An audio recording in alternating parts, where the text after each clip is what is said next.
Some among them were potentially dangerous. Most were loyal. But no one knew what would happen among this concentrated population if Japanese forces should try to invade our shores. Military authorities therefore determined that all of them, citizens and aliens alike, would have to move. This picture tells how the mass migration was accomplished. Evacuation. More than 100,000 men, women, and children, all of Japanese ancestry, removed from their homes in the Pacific Coast states to wartime communities established in out-of-the-way places. Their evacuation did not imply individual disloyalty, but was ordered to reduce a military hazard at a time when danger of invasion was great. Two-thirds of the evacuees are American citizens by right of birth. The rest are their Japanese-born parents and grandparents. They are not under suspicion. They are not prisoners. They are not internees. They are merely dislocated people, the unwounded casualties of war. The relocation centers are supervised by the War Relocation Authority, which assumed responsibility for the people after they had been evacuated and cared for temporarily by the Army. A relocation center, housing from 7,000 to 18,000 people, the entire community bounded by a wire fence and guarded by military police, symbols of the military nature of the evacuation.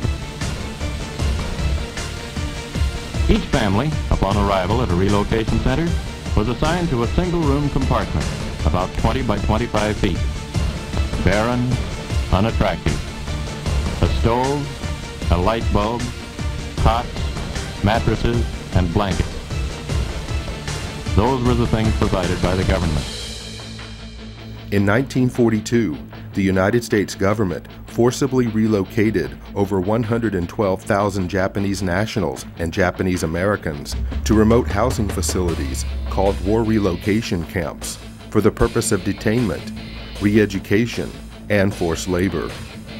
Of those interned, 62% were United States citizens. President Franklin Roosevelt authorized the internment with Executive Order 9066, allowing military commanders to designate military areas as exclusion zones. This power was then used to declare the entire Pacific coast as an exclusion zone, forbidding people of Japanese descent to live within these areas, unless, of course, they were held in war relocation camps. In 1944, the Supreme Court upheld the constitutionality of these exclusion zones, and in 1945, after 2.5 long years of imprisonment, the interns were finally released. The United States government issued no formal apologies, but did present each former inmate with exactly $25 in cash and a train ticket home, if they were lucky enough to still have one. 43 years later, in 1988, President Ronald Reagan would sign a bill that formally apologized for the internment of Japanese Americans on behalf of the United States government, and finally granted reparations to survivors. The language of the bill stated that government actions of the 1940s internments were based upon 3 criteria: racial prejudice, wartime hysteria, and a failure of political leadership. So what is most important in this bill has less to do with property than with honor. For here we admit a wrong. Here we reaffirm our commitment as a nation to equal justice under the law. In 2001, following the attacks of September the 11th, our government again went into open roundup mode, detaining and imprisoning thousands of United States citizens, again seemingly based upon the same 3 criteria used to intern Japanese Americans: race prejudice, war hysteria, and a failure of political leadership. Let there be no argument. The United States government has put its own citizens in detention centers. The justifications for doing so range from personal prejudices based upon political and religious grounds to wartime frenzies and fears of future terrorist attacks. In a time of great crisis, the impossible becomes possible. Is it possible that internment camps are being built in the United States today? Is it possible that history will repeat itself?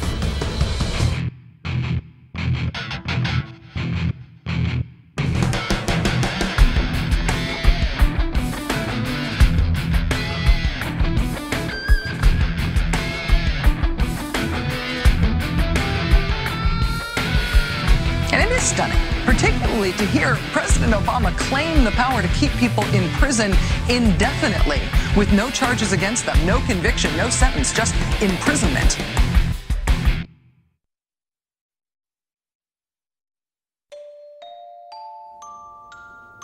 Well, we used internment camps here in the United States during World War II, and we interned Japanese Americans, or Americans I should say to be more correct, Americans of Japanese descent. And these people were cordoned off for the duration of the war. Background checks could have been done, they could have been released or cleared out of those facilities, but it was thought best, because there was so much animosity toward the Japanese for the attack on Pearl Harbor and subsequent deaths of U.S. soldiers, that these people just be kept out of sight in one of their detention facilities. On April 1st, 1979, by Presidential Executive Order 12127, the Federal Emergency Management Agency was created for the purpose of coordinating the response to disasters that have occurred in the United States and that overwhelm the resources of local and state authorities. Upon its creation, FEMA absorbed the Federal Insurance Administration, the National Fire Prevention and Control Administration, the National Weather Service Community Preparedness Program, as well as several other federal-level preparedness programs. FEMA was also given the responsibility for overseeing the United States Civil Defense, a function which had previously been performed by the DoD's Defense Civil Preparedness Agency.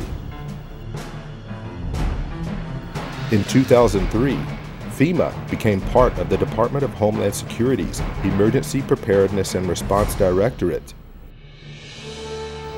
FEMA follows three simple directives. 1. National emergency recovery. 2. Continuity of government. And 3. Combating perceived threats to the existing social and political order.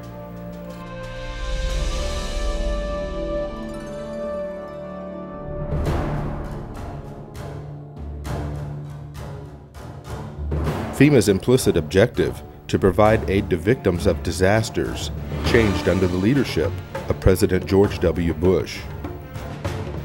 Although some may argue, prior to the Bush administration, FEMA's reaction time for responding to and the handling of national emergencies was beginning to improve.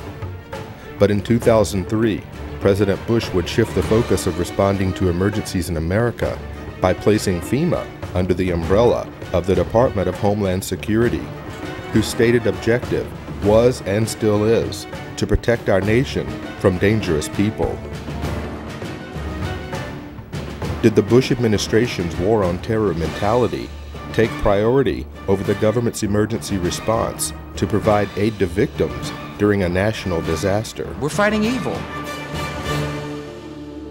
And I remember my first words to him were, Mr. President, my estimate is that 90% of the population of New Orleans has now been displaced. 90%? Yes, sir, I believe it is that bad. That's how bad it is. I really thought that would get just the whole mechanism of the federal government to come charging in, is once again this mentality that it's a natural disaster. It's a hurricane. It's not Al-Qaeda. The most important job of government is to protect the homeland. In the midst of a searing heat wave, Jefferson County residents lined up in their cars for food and water, wondering what took so long. Slow. Everything is slow. The man who runs the county, Judge Carl Griffith, agrees, and in a meeting with President Bush this morning said FEMA's delivery of relief supplies was unacceptably slow. To save American lives, we must be able to act fast. A real distrust of the federal government, especially with the levee system, because now the Army Corps has pushed that date back now to 2011. It was supposed to be up by 2010. As requests for emergency assistance poured in after Hurricane Katrina, one applicant listed this as his address, the Greenwood Cemetery in New Orleans. FEMA promptly issued a check for $2,358 for rental assistance. That's just one of thousands of examples of alleged fraud and abuse described in a new report by the investigative arm of Congress. Cost to taxpayers about $1 billion. The examples are so egregious that what they tell us is that FEMA didn't perform even basic checks to safeguard taxpayers' money. Well, today the outrage spread to Congress where House members accuse FEMA of a cover-up. 2 years after Katrina, 76,000 FEMA trailers are still being used to house families who lost their homes. Many of the trailers have high levels of formaldehyde, which can result in dangerous respiratory problems. 3 of my children began having severe nosebleeds several times a week. It got so bad that this past Tuesday I actually had to go to the emergency room. Several deaths may well be linked to toxic levels of formaldehyde gas. It is a sick organization. And it has totally lost the confidence of the people of America. Overnight, FEMA decided to stop issuing debit cards at Houston shelters, but almost no one there hoping for a card had any idea. Pile everybody up in the van and come up here, and we can't even get what they said we was going to get. Even Houston's relief coordinators told FEMA a heads up would have been helpful. We just made sure everyone understood that every time they change their mind in Washington, D.C., it affects people here that are trying to deal with tens of thousands of people. We're talking about damage from Hurricane Rita last year, 2 devastated schools and kids and parents waiting for help. A few months ago, the folks at FEMA told the schools, one in Iberia Parish and one in Vermilion Parish in Louisiana, that they would get millions to relocate to higher ground. FEMA even helped them draw up the plans. And then FEMA took it back. Endless delays, he says, caused by FEMA, which just last week delayed money for rebuilding yet again. They're more worried about their own positions in FEMA, their own salaries, than the recovery process down here. There is a new hitch to report about those infamous FEMA trailers. After spending nearly $3 billion taxpayer dollars to buy them, it turned out many went unused, and now FEMA is unloading them at bargain basement prices while other people need them. After a lengthy investigation, the congressional architects of the Department of Homeland Security concluded today that FEMA, the agency that is supposed to respond to hurricanes and national disasters, should be taken out of the mammoth Homeland Security bureaucracy, disbanded, then put back together in a better way and placed under direct control of the president during emergencies. A Senate report on the government's response to Hurricane Katrina says FEMA is so far beyond repair that the agency should be scrapped. It said that agency failed in its view to anticipate and then respond to Katrina. FEMA is discredited, demoralized, and dysfunctional. FEMA is discredited, demoralized, and dysfunctional.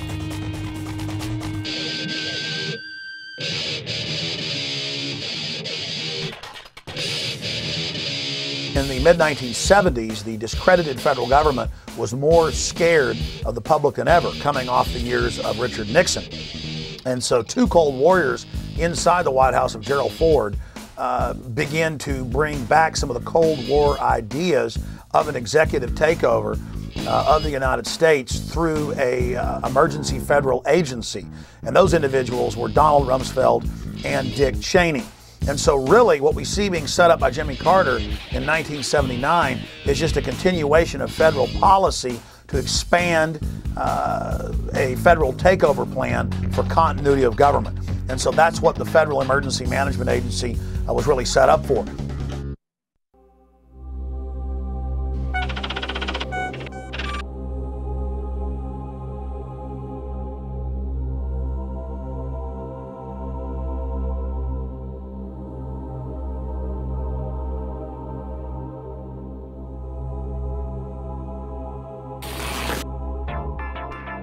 Colonel North, in your work at the NSC, were you not assigned at one time to work on plans for the continuity of government in the event of a major disaster?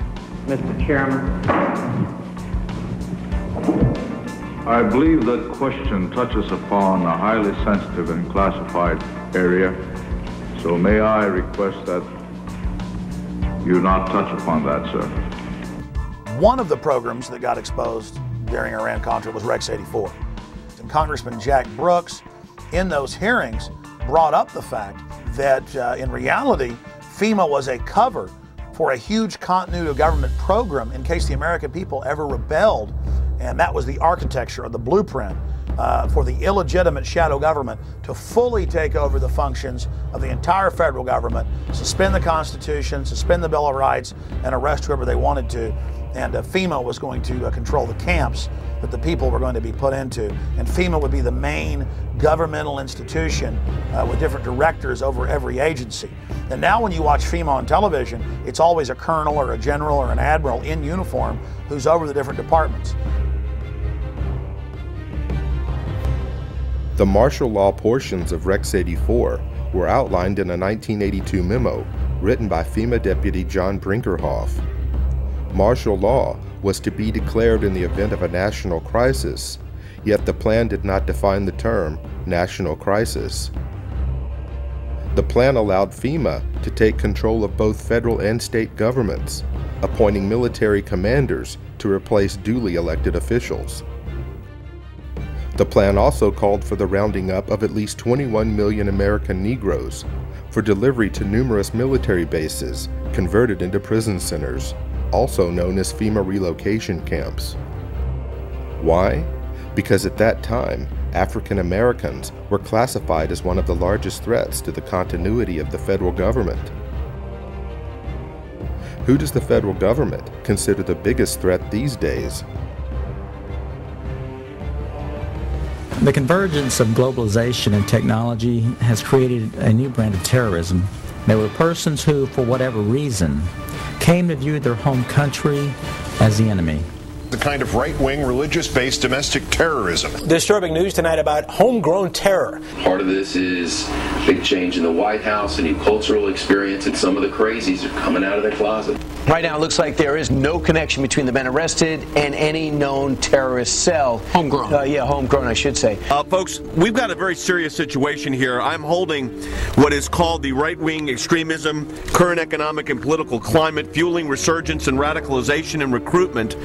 And in it, we talked about the fact that they define pro-lifers as domestic terrorists. They put this in a Department of Homeland Security document, this official assessment, now saying pro-lifers, people that believe in end-time prophecies, people that are opposed to the administration's position on immigration, those of us that are standing up for the sanctity of life and for the sanctity of marriage, all of those are now potential, and this is what they're saying, domestic terrorists. It's a terrorist next door that could be our bigger threat. They call people who believe in the sanctity of life, who believe in owning firearms, who believe in serving their country in the military and coming back, who are very concerned about the policies that this nation is embarking on, spending too much money, taxing too much. It's all listed right here.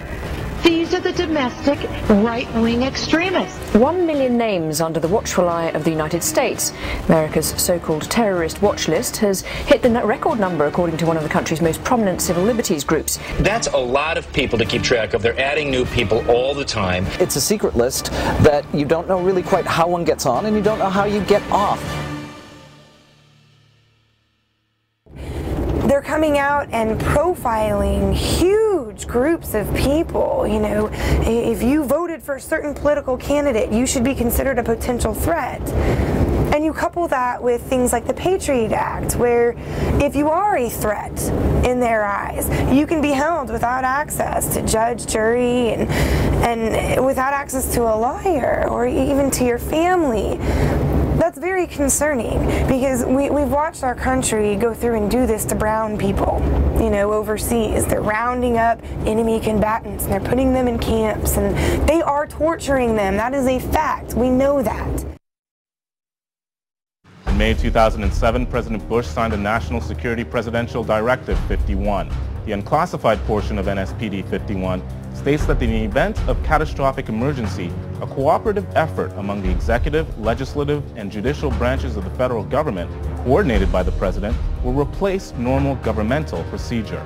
Most Americans would agree that it would be prudent to have a plan to provide for the continuity of government. They have such a plan.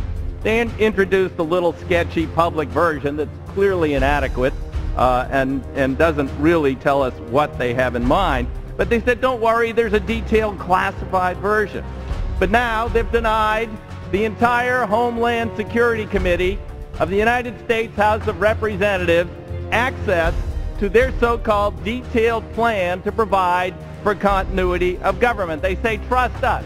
Trust us?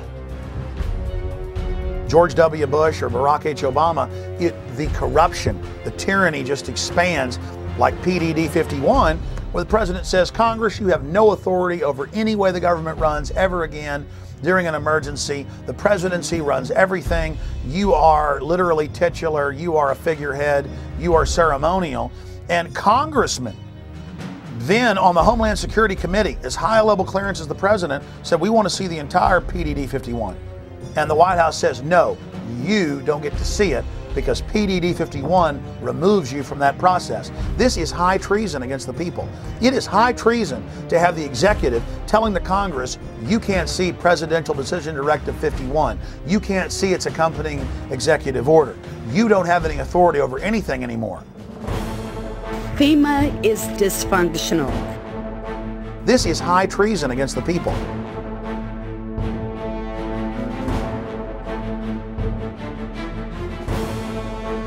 The FBI's counterintelligence program was a series of covert and often illegal programs conducted by the United States government and aimed squarely at investigating and disrupting dissident political organizations within the United States.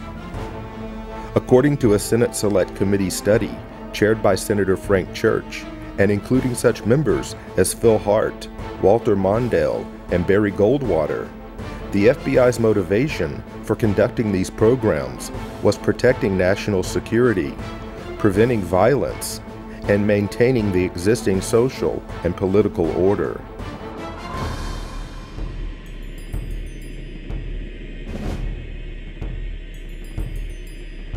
Targets included the Black Panther Party, the Ku Klux Klan, communist and socialist organizations, as well as nonviolent civil rights organizations, anti-war groups, and a broad range of organizations lumped together under the title New Left, which included groups labeled for intensified attention, such as the Southern Christian Leadership Conference, the Student Nonviolent Coordinating Committee, and Congress of Racial Equality.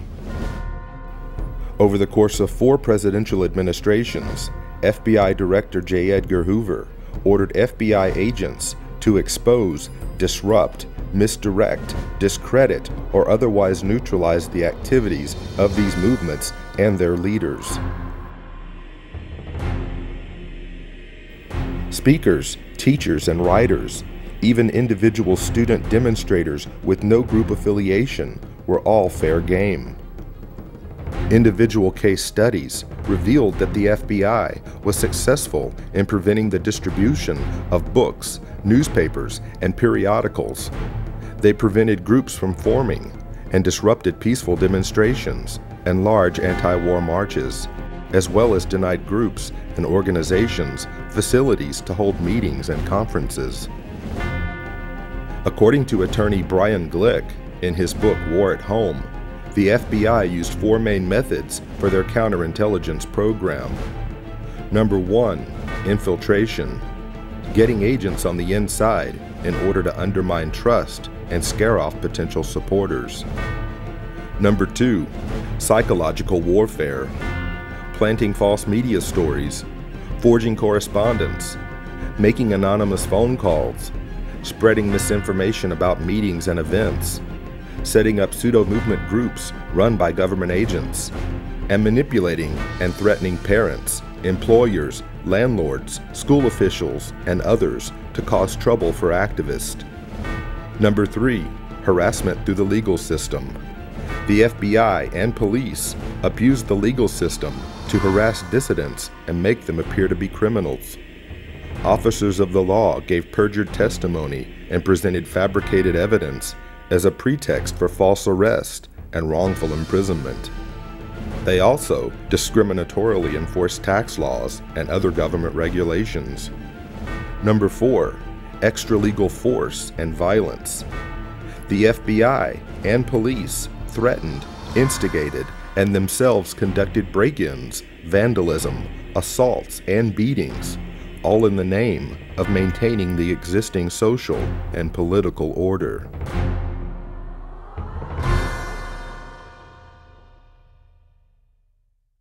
Increased security for 4 New Jersey Supreme Court justices after their home addresses were revealed in a webcast by a self-proclaimed white supremacist.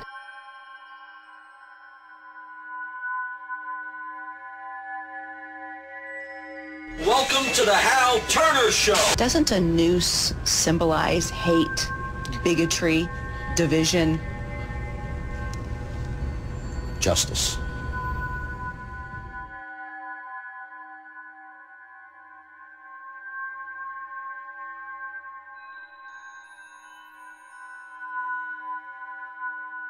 Who are you? Where are you calling from? Hola, this is Pedro. Spick, From San Diego. don't call my radio show anymore, you filthy spick animal.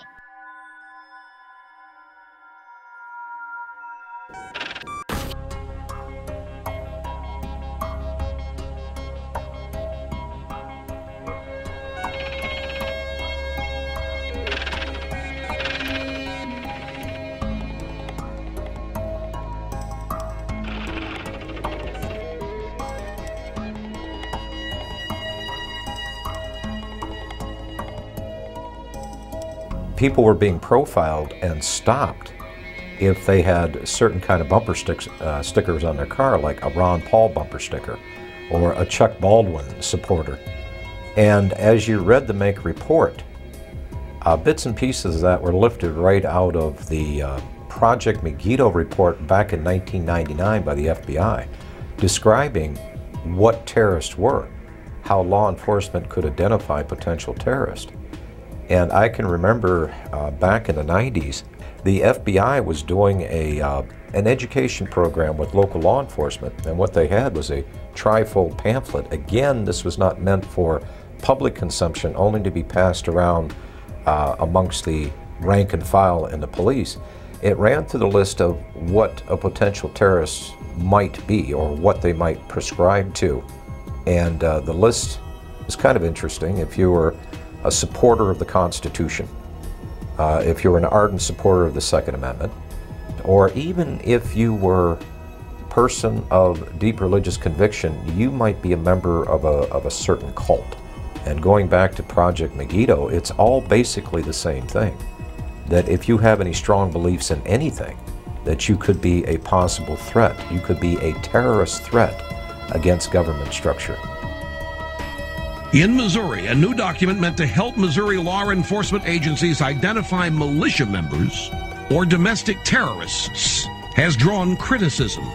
The February 20 report, called the Modern Militia Movement, mentions such red flags as political bumper stickers for third-party candidates, such as Ron Paul, who ran for president, talk of conspiracy theories such as the plan for a superhighway linking Canada to Mexico, and possession of subversive literature. So the state police in Missouri have been told that if you see a car with a bumper sticker that opposes the so-called creation of North American Union, the superhighway, that you are probably following a militia member, that you are following an anti-government radical.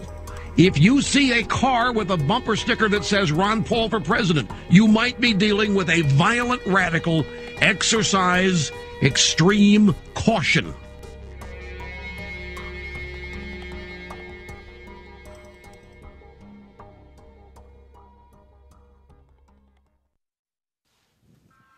You're watching Camp FEMA. We're going to go back to the film here in just a moment.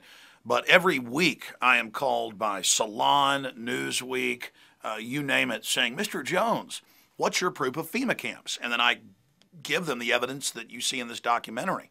And we go over the Military Commissions Act and the fact that Halliburton was in the Houston Chronicle and Wall Street Journal getting huge government contracts to build these camps. And there's been congressional hearings about it. And they have the National Emergency Centers Act. And they're introducing legislation to be able to arrest citizens and strip them of their citizenship and their rights and hold them in detention centers. We know about black sites and ghost sites overseas.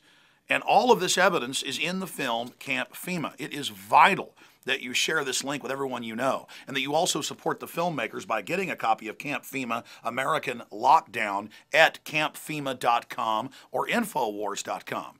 And of course, you can also download it in super high quality at prisonplanet.tv. Again, ladies and gentlemen, we are turning into a high-tech police state. They are setting up all these secret police powers, and Camp FEMA American Lockdown is something every American needs to see, but also people in other parts of the world, because this global corporate system is setting up the exact same type of archipelago of secret camps all over the world. And the same producers of Camp FEMA, William Lewis and, of course, Gary Franchi, have also released Don't Tread on Me, Rise of the Republic, that shows how the states can take back our nation and the difference between a republic and a democracy. Please support the filmmakers so they can make future documentaries by getting the DVDs at Infowars.com or CampFEMA.com. Now back to Camp FEMA.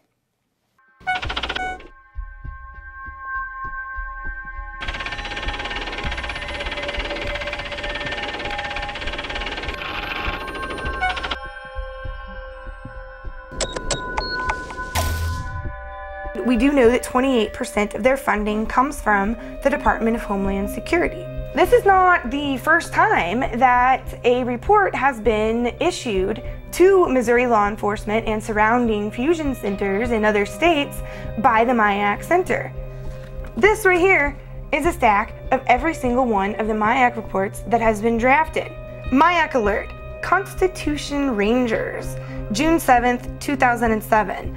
You've got the Black Separatism Bulletin, November 4th, 2008, American Radical Islam Converts. Here is the MIAC Strategic Report dated 11/28/2008 on the anarchist movements.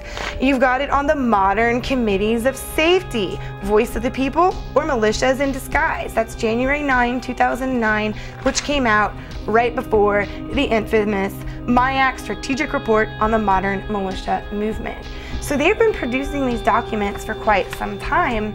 If the people profiled in this document could be considered a potential threat to law enforcement, that means they could be considered a potential domestic terrorist. And if you have the word terrorist attached to your name, whether it is domestic or foreign, the Patriot Act still applies to you, whether you're an American citizen or not. I remind you that before the Nazis began to persecute and incarcerate and kill and so forth the Jewish people in Germany, the first thing they did was label them as extremists and fanatics and all these kind of things and get the people conditioned against them. And then with the approbation of the general populace, they were able to unleash the fury of the state against them, and we all, of course, know what happened as a result of that.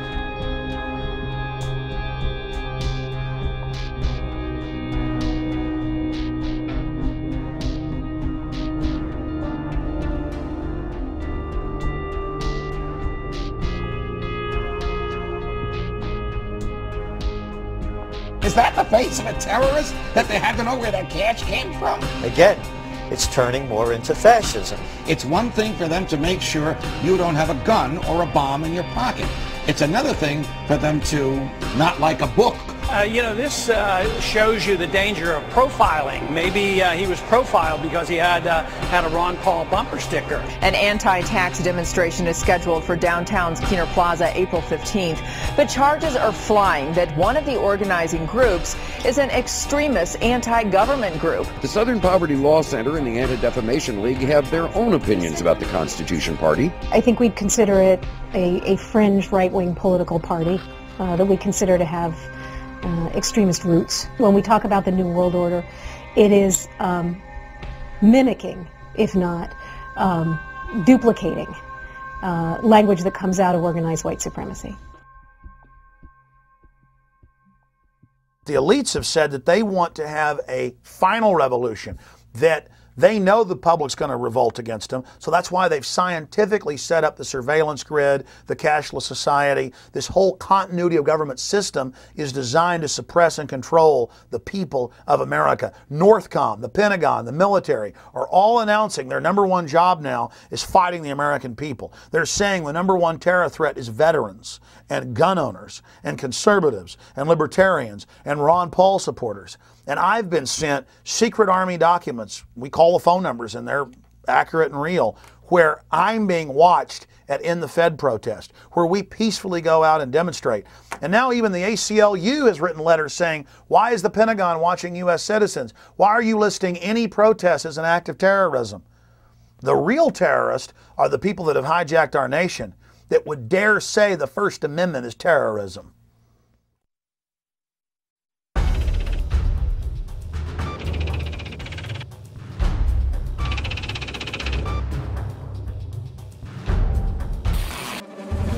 Two new reports out document an alarming rise in the number of hate groups in the United States. The Southern Poverty Law Center's intelligence report found 926 active hate groups in the country. That's up more than 50% from just 2000.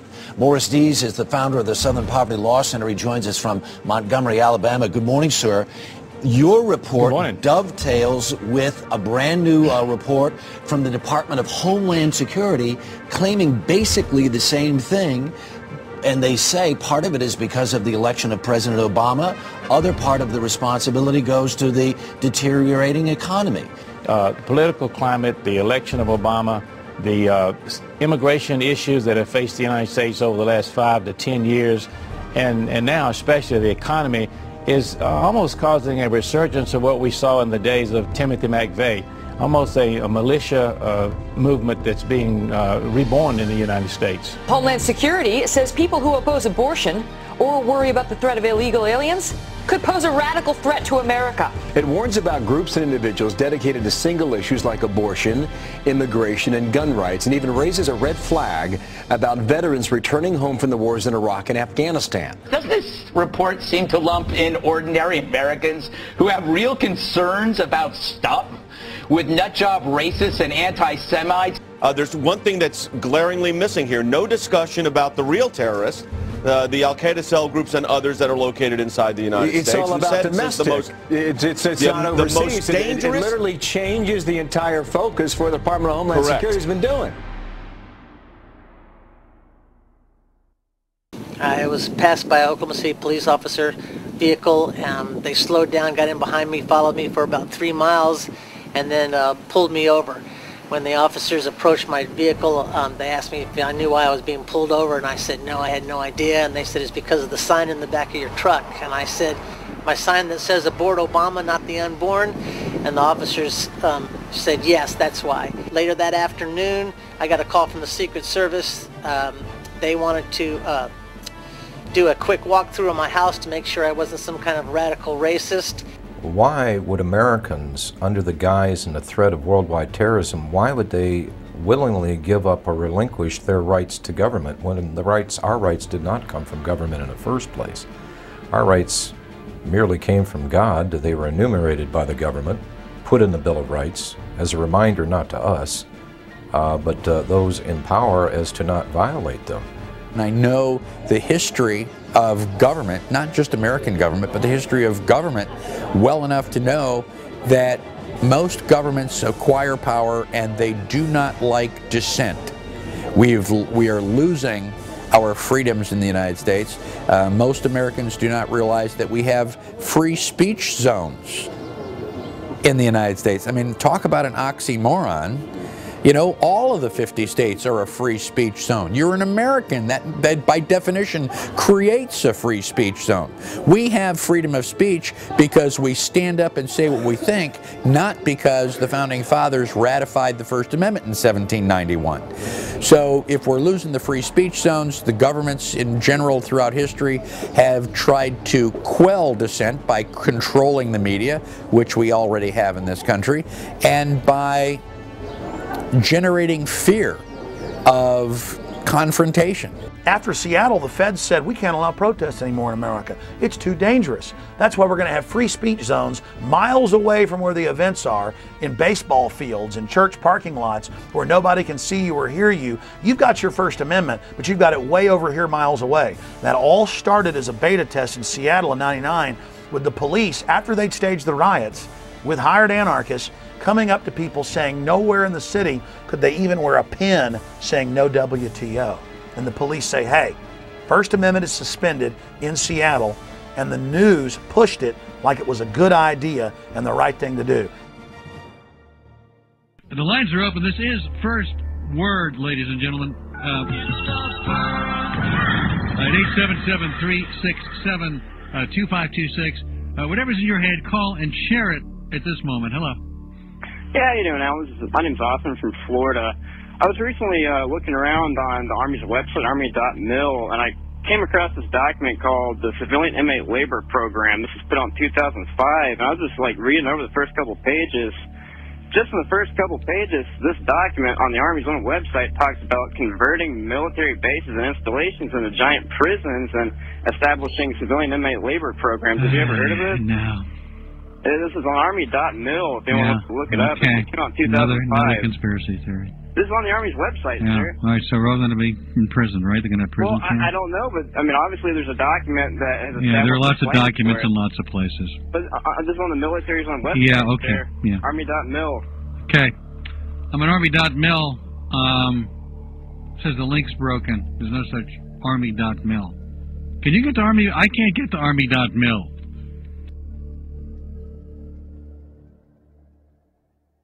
Army Regulation 210-35. Now, this was set up in 1986 secretly. And for 10 plus years, it was secret. And in 1997, Bill Clinton declassified this, and we were the first major radio show to cover it.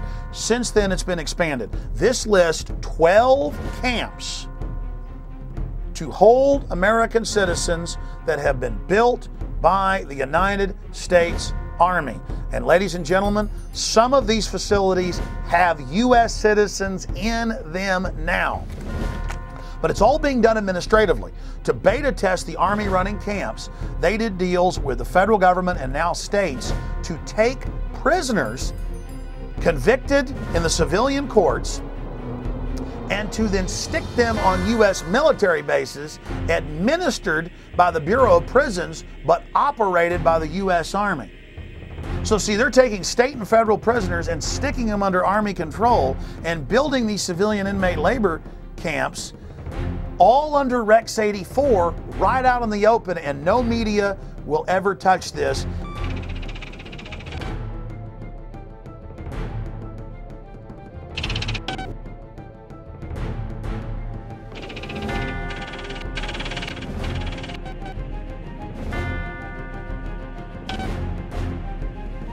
Beginning in October, the Army plans to station an active unit inside the United States.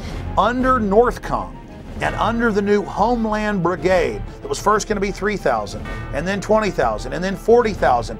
The 3rd Infantry Division's 1st Brigade Combat Team has spent 35 of the last 60 months in Iraq. Combat-hardened troops who've been running camps and centers in Iraq are now coming back to the United States to, quote, carry out law enforcement actions. The Army unit may be called upon to help with civil unrest and crowd control. There has been some concern and some misimpressions that I'd like to correct. The primary purpose of this force is to provide help to people in need in the aftermath of a WMD-like event in the homeland. This force has got no role in civil disturbance or civil unrest, any of those kinds of things.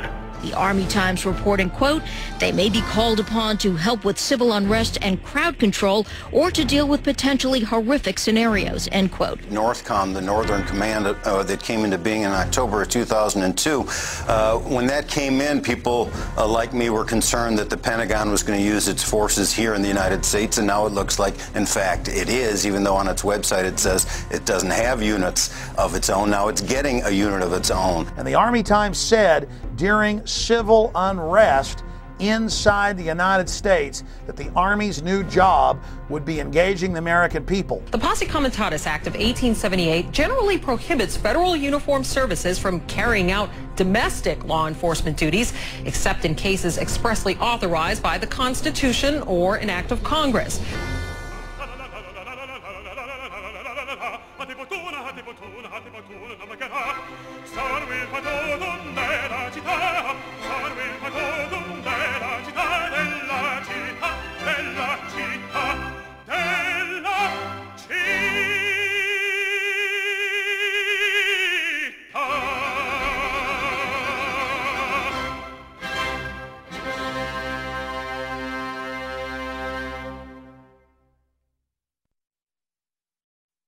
They can't just come in and say, you know, I want to see everything in your car, I want to see everything in your house, I want to go through your computer. You either have to voluntarily hand that over to them, or they have to have probable cause and get a warrant to do that.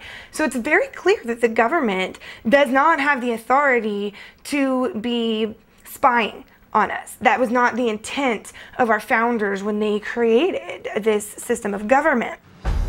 Over the last decade, we've seen the introduction and enactment of some of the most dangerous legislation ever to be conceived by our elected officials, who have not forgotten who they serve, but only now reveal to the American people, through the fruit of their own actions, that our rights and our freedoms are secondary. The USA Patriot Act allows for American citizens to be picked up and incarcerated indefinitely without charges, and allows law enforcement to conduct warrantless and secret searches of Americans' property and possessions. The Military Commissions Act dissolved the cornerstone of our Constitution by removing the writ of habeas corpus, allowing the permanent imprisonment of enemy combatants, and disallowing petitions to the court to know why you've been locked up in the first place.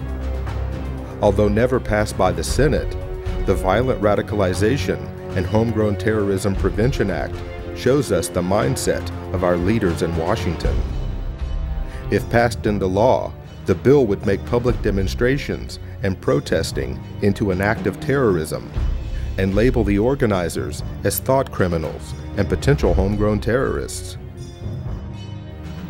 Now that the federal government has the authority to sneak, snatch, and lock up its own citizens, a new bill has been introduced by Congress that gives the feds a place to hold those outspoken dissenters and potential domestic terrorists. The National Emergency Centers Establishment Act, or H.R. 645, allocates military bases to be converted into FEMA emergency centers. It also mandates that these camps be built complete with public works, medical, and educational facilities, just like the Japanese internment camps of the 1940s. Why is the media on one hand saying there are no FEMA camps, but on the other hand, legislation has been introduced to build them? H.R. 645, titled the National Emergency Centers Act, directs the Secretary of Homeland Security to establish national emergency centers throughout the United States. It's all being done for your own good. The bill directs these camps to be built in existing military installations, whether operational or not, for the stated purpose of providing temporary housing and to meet other appropriate needs as determined by the Secretary of Homeland Defense. Here's H.R. 645 legalizing what has already been developed, what's already been paid for by FEMA. And that is these FEMA camps for everybody's safety, these FEMA camps for everybody's comfort, these FEMA camps that the people need during emergencies. The government doesn't build things that are not needed or that there aren't contingency plans that say there's a reason for them. Also, it's been reported by WorldNet Daily that the Department of Homeland Security has already awarded nearly a $400 million contract to Halliburton to build some temporary detention centers on an as-needed basis. We know this is their main attack profile, is old, shut-down bases. And so you go point them out and go, look, the barbed wire's facing in, or look, you know, this is a designated FEMA camp. And they say, well, where are the people? Where are the people in the camp? The point is, it's a designated facility for that. Conceivably, these are the kinds of camps that could be used for political dissidents, just like occurred in Nazi Germany. I got a feeling in the next few years that you may start to see some American citizens end up in these camps for questioning the government. The president can declare a national emergency, and it can be anything. It can be a hurricane, or it can be political protests or civil disorders like we saw in the race riots. I think the government's anticipating that there's going to be a increased reaction against the economic downturn, and this could lead to the kinds of street riots and protests we've seen in countries such as France. If we do not have a government which is controlled and limited by the Constitution, then our personal motives and preferences are irrelevant. You know, it doesn't matter if you have freedom of speech if you're in a, FEMA concentration camp. It doesn't matter. You're certainly not going to be allowed to have a gun inside a concentration camp. And, all of our rights are predicated on a free America. And if we don't have a free America, all of the other questions become moot. Don't these companies have a responsibility morally if they're in there building camps and building shackles and building barbed wire facing in to speak out and say this is unconstitutional in the United States? Well, of course they do. But Kellogg Brown and Root was connected to some of the contracting that went on at Camp X-Ray, Guantanamo Bay in Cuba. So this is their business. I talked to the Department of Homeland Security spokespeople, and they affirmed the contract with this KBR, the former Halliburton company, was in place. The Department of Homeland Security was ready to build these contingency as needed detention centers anywhere in the country in the event of any kind of a national emergency, including natural disasters or, again, riots or protests. Just because you think someone might commit a crime doesn't mean that they have done anything, and does not mean that you have the right to punish them for what you think they are going to do.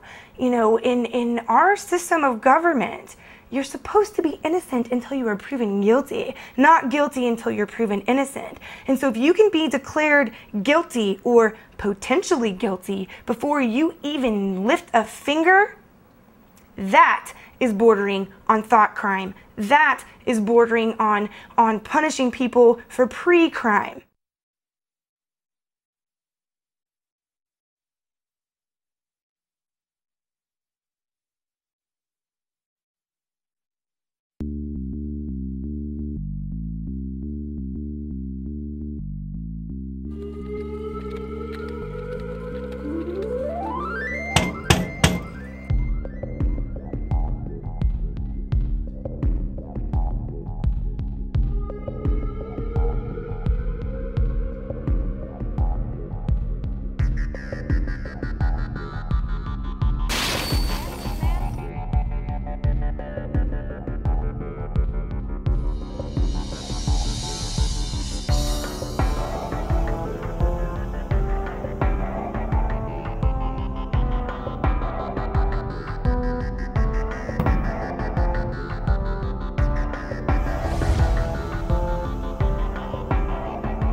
I never understood these words before the thought police showed up at my front door. Liberty isn't something that we touch or feel or grasp in our hands. You can't taste it or smell it or hear it. It doesn't have a particular shape or size or color. It's intangible, elusive, and in constant need of nurturing, or else it withers and dies on the vines of tyranny. Modern tyranny is a lot more sophisticated than the Hitlerian or Stalin-esque things we've seen in the past. But even in Hitler's day, they knew how to sell it. And they advertised the camps as, hey, look, people don't like you here in the Warsaw Ghetto. You're not allowed to have jobs. You're not allowed to work. Get on the trains. We're coming to take you to a safer place where you're going to be able to work and be amongst your own people. They put them on trains, took them to the camps, killed the old and infirm, worked the other people to death. And they advertised, hey, we're going to delouse you, going to give you a shower, march right in here.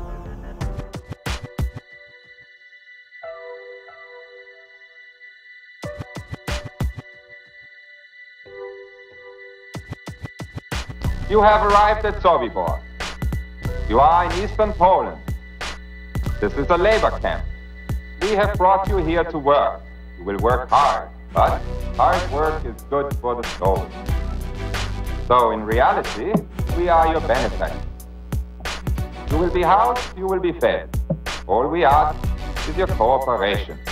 If you do your job, you will have nothing to fear. You will be given postcards. Write to your relatives, friends, to tell them that you have arrived here safely. We will mail them for you. Unfortunately, there have been reports that typhus has broken out at several labor camps. We do not want typhus at Sobibor. Therefore, first you will be taken to the shower facility, where you will each have a hot shower.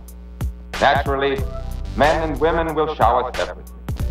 Women will have their hair cut short before they shower. While you are showering, your clothing will be disinfected. Remember, the better your behavior, the easier your stay will be. As they roll this system out, this total federalization out, they're selling it as if the FEMA camp is a place that the disadvantaged and the poor and the illegal aliens, as the economy collapses, will need to come, will need to stay. Now, in this more modern, sophisticated system, they're going to advertise the camps. They're going to show people getting the free concert, you know, with a rock and roll star, or the Sunday night movie, or the free medical care, and they're going to be beating down the doors to get in the camps. Another way is to have an economic collapse that's fabricated. Okay, you cut lending from banks. Nobody has any money anymore. The economy tanks. Okay, then you've got massive people homeless everywhere. Then there's a problem. Economic collapse. The reaction is people get desperate and need a home. Solution is we present the home to you, which is the FEMA camp, which will be advertised as a wonderful place. Of course, it's a lie. So what you have there is they fabricate a problem to create reactions, which gives the solution they originally wanted in the beginning, which was to get everybody into the FEMA camps. That's how proud. This is the story of history. It's happened over and over and over.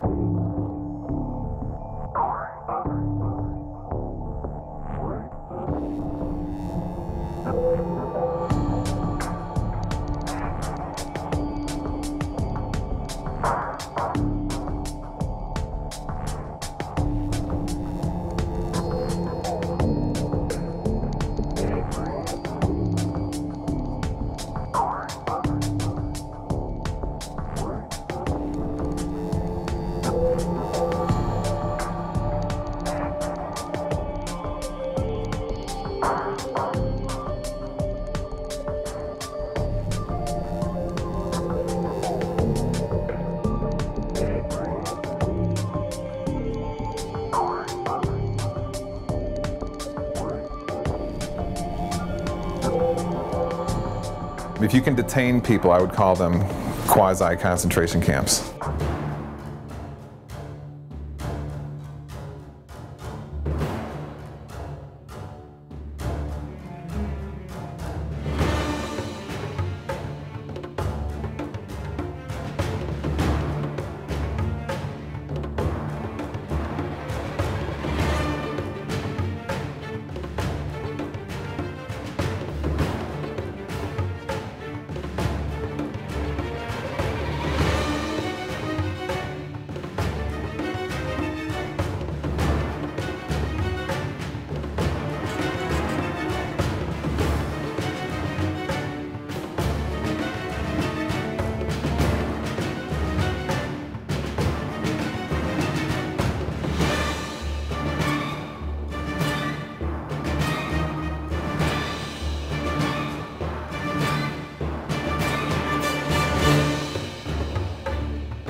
In 1999, American citizens were put in the Sandpoint Naval Brig outside of Seattle, Washington, and the news reported that FEMA was in control of the operation and was using the closed naval base as a mass prison.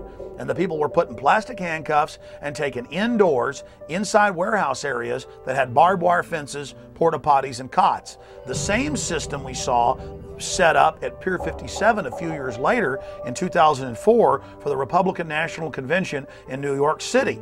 Convention protest groups are not happy with what they call a clandestine detention center. We discovered officers that had to spray tear gas to control one protester, and then at least 4 officers held down another protester. The recent discovery of a makeshift jail in Denver's warehouse district is causing outrage among among some. It's a warehouse filled with makeshift jail cells to be used if there are mass arrests. It was apparently constructed to hold DNC protesters. Those cages are for the safety of law enforcement agents and those who are arrested, but Recreate 68 calls this place a concentration camp, unfit and inappropriate.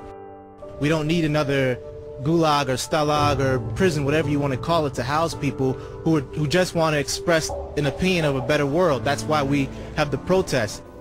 This lot sitting right next to where we're filming right now, it's fairly big, comprising several acres. That itself can be readily turned into a holding area by virtue of some concertina wire, some observation guard post, and a security ring. Doesn't take much. It can be a sports arena. It could be abandoned airports. It could be abandoned military facilities. Any place that you could set up a security perimeter could be used as a temporary internment camp.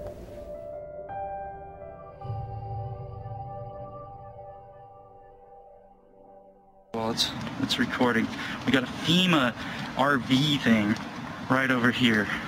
I don't think that's a big deal. I think it's a security guard. Yeah, but why is a FEMA RV parked in front of the mall? In front of the mall? In front of the closed part of the mall. That's real weird. Dude, look, it says Department of Homeland It's Security. the Department of Homeland Security parked in front of the mall? In front of that closed part, though. Can you go? No, you can go in there. What kind of... Why do we need Homeland Security at the mall? No. Do we need Homeland Security right here? Look, it says it right there. That says U.S. Department of Homeland Security. And why are they parked in front of the mall? Oh, man, that's what I want to know. What are y'all doing here? We just saw. I just want to know. I want to know what y'all are doing here. Step outside. Will you tell me what's going on? I will be more than happy as soon as you step outside. Sure. Is there a reason you're doing that? We just saw the FEMA cam, and I thought y'all were part of the.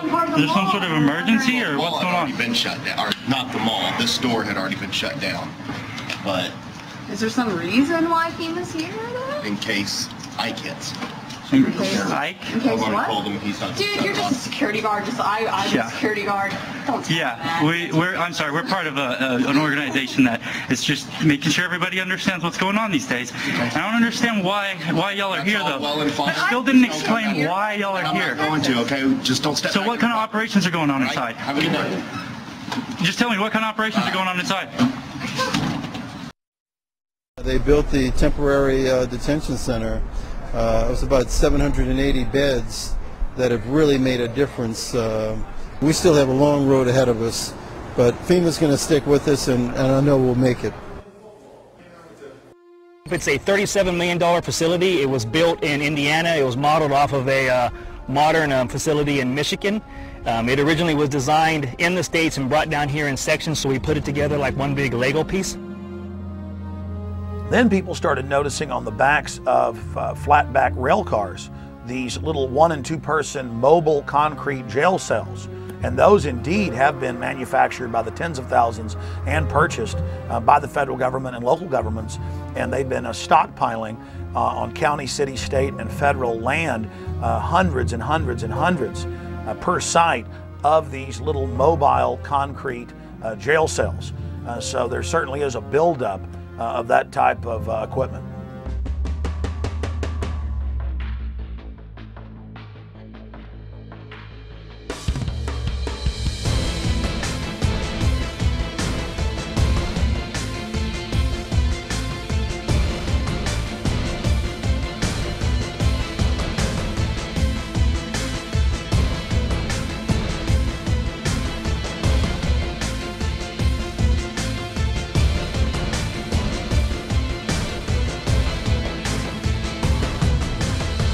Several years ago, the military issued a challenge to create a faster and better razor tape. They wanted a barrier that would be at least 50 inches taller than the standard fence and one that could be deployed faster than 30 man-hours. Ulster County-based Cobra Systems is getting ready to ship the first batch of its express razor wire to the U.S. military. The system allows soldiers to lay hundreds of yards of wire from the back of a vehicle in just a few moments. This is more of an action of a country that has gone absolutely berserk, that they feel that they would have to jail their own citizens, that the government would fear its own people so much that they would be talking about detaining people or incarcerating them or vetting them or investigating them or whatever. This whole thing has been turned on its head. So anytime that you can demonstrate the power of government and you want to condition people into a way of thinking or to intimidate them or make them fearful, do actions that are going to put the fear of government and authority in people's hearts. Strike that chord and make them shut up. Just when people in this country should be doing exactly the opposite, because I don't even recognize this country anymore. Attention, attention, attention. American forces are here to help. Remain calm. We will not tolerate civil disobedience.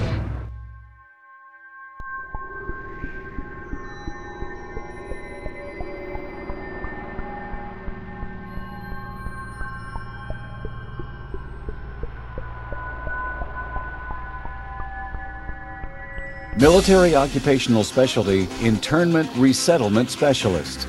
This MOS plays an integral role in providing a uniform system of handling prisoners and detainees. Trained as internment resettlement specialists to control and supervise detainees to ensure their humane treatment. For this job, the Army will train you to use specialized equipment to monitor activity, to conduct searches, and to inspect areas where prisoners work and live. Here, you'll train to in-process prisoners and detainees and to brief them on their rights. After your initial entry training and advanced individual training, you'll work long hours, day or night, in a garrison or field environment, where you may practice emergency procedures, detect and confiscate contraband, and escort prisoners outside the facility. Military Occupational Specialty Internment Resettlement Specialist.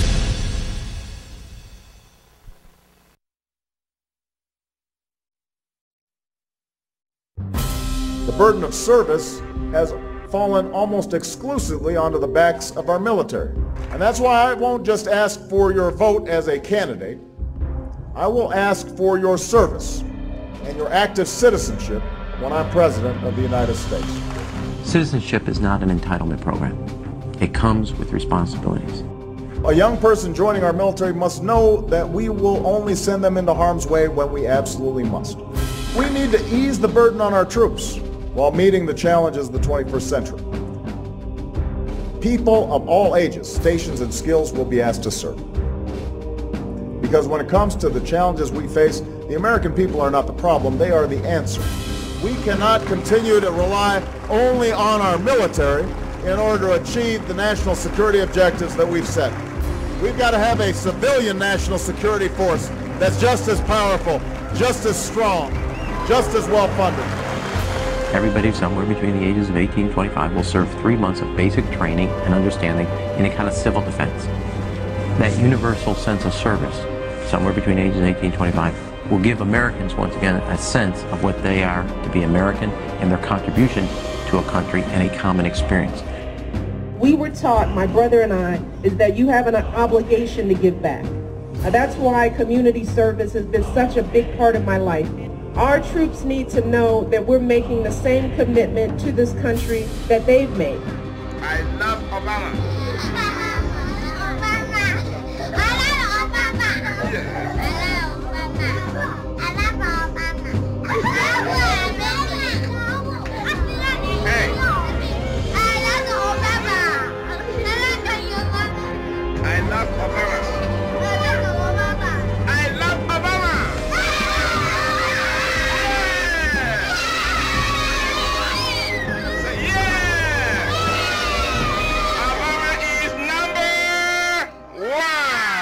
We're gonna spread happiness. We're gonna spread freedom. Obama's gonna change it. Obama's gonna lead 'em. Obey. Up. Obey. Up. Obey. Up. then, even the New York Times has reported that they're training the Boy Scouts now with Homeland Security to, quote, take on disgruntled veterans and gun owners in, quote, seek and destroy operations. And they had photos in the New York Times of these kids dressed up in Homeland Security outfits going after veterans and gun owners. Stalin said, give me somebody before age 7 that can turn them into anything I want. So that's why there's this push, push, push. Get the kids into the school system. Get them to not follow evidence. Get them to only do as they're told. Get them to be little robots. Get them to think it's normal to march up in lines and act like little soldiers and so forth. And then later in life, they'll never know the difference. Everybody has to get rid of the idea that they're an individual. They have to understand that we all have to work in the group for the collective, for the good of the whole. Not for the good of your child or for the good of the teacher, for the good of the whole. If you have to give up some of your most cherished beliefs, and that they have to train you to give these up because it's going to be for the good of the whole, you give it up. What this legislation does then is to help harness this patriotism and connect deeds to needs. We cannot continue to rely only on our military in order to achieve the national security objectives that we've set. We've got to have a civilian national security force that's just as powerful, just as strong, just as well funded.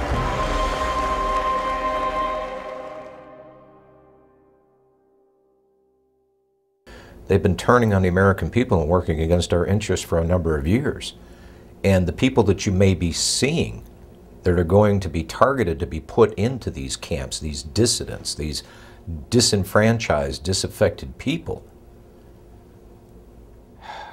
the government would never, never, ever turn on the American people. They would never create a situation where they were so displeased with their government that the government may be forced to throw these people in concentration camps.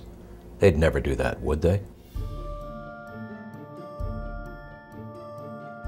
My name is Sam Ozaki. I'm a native-born American citizen, Los Angeles, California, along with about 120,000 other persons of Japanese ancestry when Franklin Delano Roosevelt signed Executive Order 9066. We were all rounded up like cattle and placed into America's concentration camps.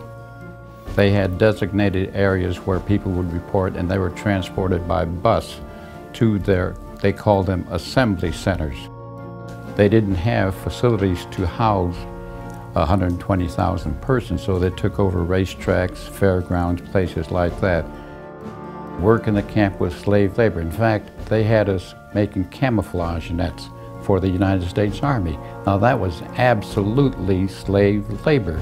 Later on, I said we should all have refused to work and then let the Army and the government come in and do all the chores that had to be done.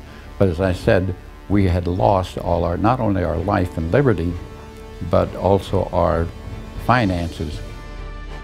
You know, when you think about it later on, we were not much better than Hitler. On the other hand, we have to say that at least we were not gassed and murdered like the thousands that were killed, millions really, in Europe.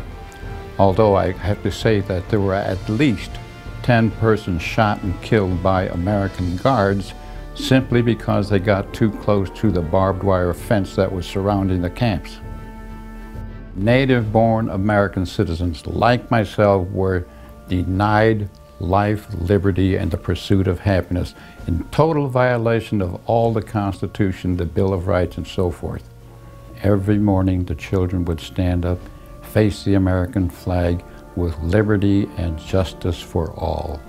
You know, psychologically, it really affected us. That's why, for example, I mentioned earlier on that there were many parents who never even told their children that they had been in concentration camps because they were ashamed.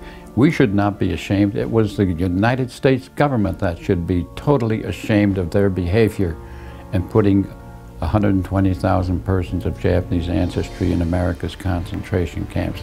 And you have to be alert because it can happen again.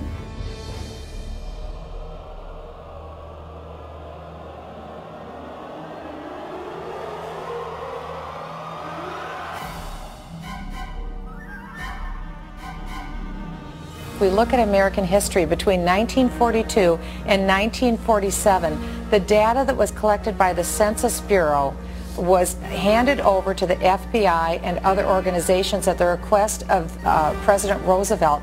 And that's how the Japanese were rounded up and put into the internment camps. I'm not saying that that's what the administration is planning to do, but I am saying that private personal information that was given to the Census Bureau in the 1940s was used against Americans to round them up. I think there is a point when you say enough is enough to government intrusion. And you had mentioned this earlier, 28 pages. I have the survey right here, Glenn. This is the 28-page survey. This is the short form that every American will get next year.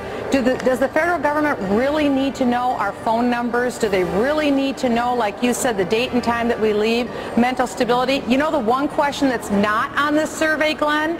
Are you a U.S. citizen? I am just not comfortable with the way this census is being handled, with associating with ACORN, with the questions that are being asked, with Americans being compelled to give this information. How will this be cross-checked? Will it be held privately? It's up to a $5,000 fine. They're saying that if somebody who is connected with ACORN, now working for the U.S. Census, shows up at your door, knocks on it, and demands to know your race, your employment status, the name of everybody in your household, whether you've ever received food stamps, and your phone number, and everybody else's phone number, and you say, I'm not really comfortable giving that to you, you're going to get fined $5,000. The United States government between 1942 and 1947 passed the Second War Powers Act.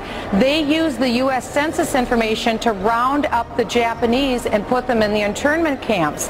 Okay. Americans were told that they wouldn't have their information used against them. They did.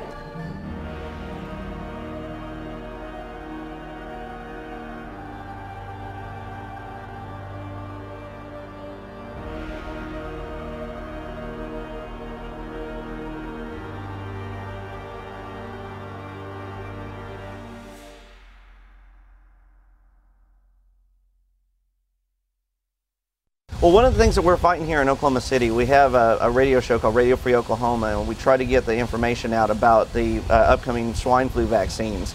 You hear that Northcom is coordinating with FEMA to work for the mandatory vaccinations. There's all the legal framework in place through the Patriot Acts and the Emergency Medical Powers Act to force these vaccines on people. And then if you deny it, you know, where are you going to go? Well, they say that you can be charged with a felony or put into a quarantine area. Now it's starting to come into view how these camps could be used. Well, today we're in a circumstance where the economic and the political dynamics are pushing America and the whole world into a crisis dynamic. This crisis is being created through the process of sustainable development policy. Several things are occurring. One is that our system of justice is being changed. We're shifting from equal justice, where every human being has certain unalienable rights to life, liberty, and property, etc., to a system of social justice where no one has any such right, but where people are judged based upon the group that they're part of. Previously, there have been several reports, such as the MIAC report in the state of Missouri, but this is the first time that a report such as this actually named individuals. Once you label someone in a derogatory manner, an extremist, a potential militia member, terrorist, whatever term is used, for some people the moniker will remain. Before you can persecute people, before you can incarcerate large numbers of people, you have to marginalize them. You have to create the image that these people are dangerous to society, or they're extremists or radicals, call them what you will, but marginalize them from the mainstream of society so that at that point the rest of society will accept the persecution that might result upon this group. It's been an age-old strategy that's worked in every totalitarian regime in the history of the world, and that's why we're concerned here in the United States when we see this kind of marginalization going on about people who voted for Ron Paul or people who voted for Chuck Baldwin. Why are they being marginalized? Why are they being singled out as a potential danger to society. And I think it's shades of the strategies and tactics of totalitarian regimes in history past, and that should never happen in this country. The people in Washington, D.C. haven't represented what was on the American people's minds for a long, long time. They are the most disassociated, discombobulated, disconnected people on this planet. And they necessarily had to do that for all the violations of the Constitution that they've done. Just how far are you willing to go before you stand up and say no more to the federal government? Our founders actually intended for the federal government to be very small and limited, and that most of the service of government was to be done in the states. And so I think there's probably a growing conflict between states and the federal government. And I think there's some really good reason for the federal government to be concerned right now, because I think there are a lot of people in the United States that are beginning to say, where are we going to draw the line in the sand and say no more to the federal government?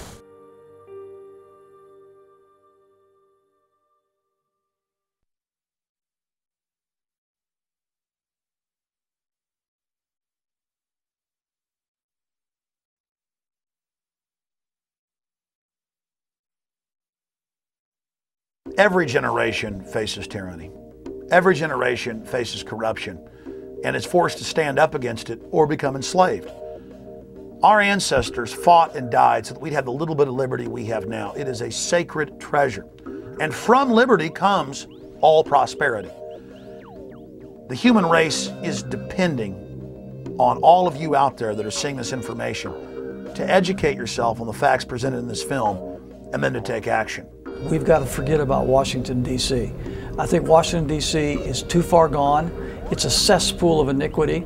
I think it's totally and thoroughly corrupt. It doesn't matter which party you put in charge of the White House or Congress, nothing of substance changes. I really think the power and strength of the people rests where it always has rested, and that is with the states. So we need to start putting some teeth into our state laws, and we need to be electing sheriffs that are going to protect us from federal agents when they initially don't understand this because their civics lessons weren't very good in school. The 10th Amendment very clearly says any authority not granted to the federal government by the Constitution belongs to we the people and the sovereign states that make up this union. The states had all the power. They gave some few powers that are listed in the Constitution to the federal government and kept all the rest for themselves. Well, my first guest works for the people of Oklahoma, and he's trying to do right by them. But he believes it's kind of hard to do that when the federal government keeps butting into the state's business. And now he's working to pass a bill in the state of Oklahoma that would declare state sovereignty from the federal government. Well, the resolution is saying that the Constitution is the supreme law of the land and that it specifically delegates certain powers to the federal government, and all other powers are reserved to the people and the states, and that the federal government has increasingly moved out of that framework over the last several decades, and that they need to get back into that proper role. A number of states already have them. Many more are considering similar resolutions as a bulwark, proponents say, against the federal government handing down laws that they see as unfunded or unconstitutional. Ongoing pattern of overstepping its constitutional authority. Dozens of states are now considering resolutions asserting their sovereignty under the 10th Amendment in the Constitution, pushing back against Washington's intrusion into everything from land use to gun control. And there's really somewhat of an uprising in the states across the country is this federal law called the Real ID Act. Texas appears ready to declare its sovereignty again. A resolution doing just that has the unabashed endorsement of the state's governor. I believe the federal government has become oppressive. I believe it's become oppressive in its size, its intrusion in the lives of its citizens, and its interference with the affairs of our state. The bill, HCR 50, is currently in Texas's House. It reasserts the constitutional guarantee of the 10th Amendment. We need to focus on our state government. We need to focus on our state legislators, the governor's mansion, the state Supreme Court, the sheriffs at the state and local level. All these agencies need to be the focus of freedom-loving people. And if you do treasure the notion that your rights are unalienable, meaning imbued in you by our Creator, and you want to defend the American circumstance, the only way we can effectively battle the Agenda 21 protocol is to do it locally. We have the checks and balances in the states to be able to maintain the freedom of our people. You get involved in your local area. I mean, that's where you can affect the most change. I don't know why we have FEMA. I don't see anything about a FEMA in our Constitution. I think it should be eliminated. We're fighting tyranny. We're standing up for liberty. We're the good guys. We have the moral high ground on our side. All you have to do is get started. Take that first step, and then you'll find that you get this momentum, and you can't stop it. We are the government. Do whatever you can to get involved and get to know what is happening in your state. Are they watching people in your state and sending information up to FBI and Homeland Security? Are you going to be profiled in a report issued by your state?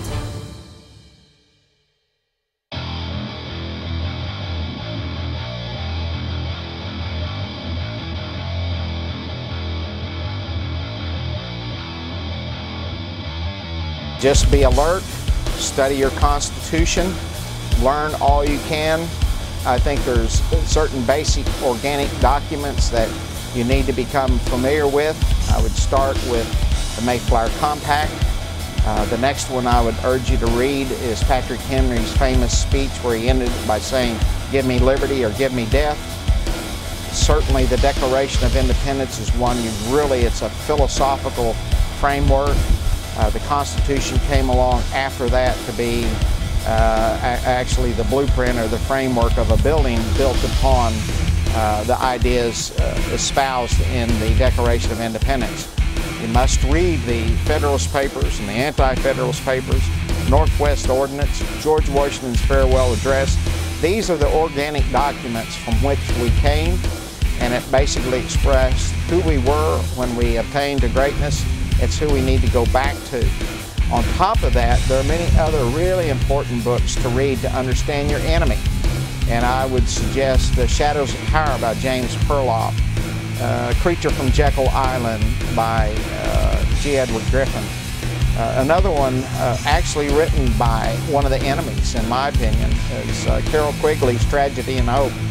So read those books, study and all to know what we are, but also equip yourself with understanding of who your enemy is, because we're in a struggle for our future at this point in time.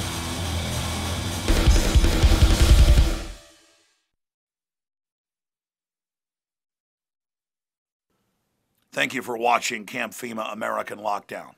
The information in this film is documented fact, but don't believe myself or the filmmakers.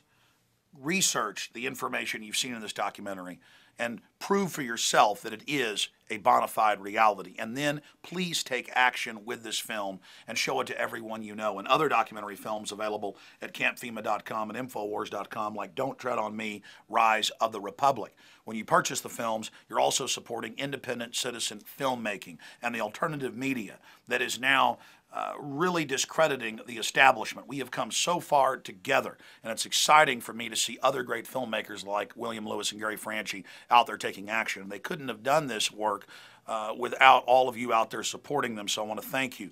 If you want to get involved in Gary Franchi and William Lewis's organizations, you can visit the website restoretherepublic.net or takebackwashington.com to get involved with other patriots in your area in our fight to restore our constitutional republic and to remove it from the control of the offshore criminal cartel known as the New World Order. I would also encourage you to visit Infowars.com and PrisonPlanet.com, my news websites, and my syndicated radio broadcast, because we are continually covering the latest developments in the battle against the globalist. Thank you for watching Camp FEMA.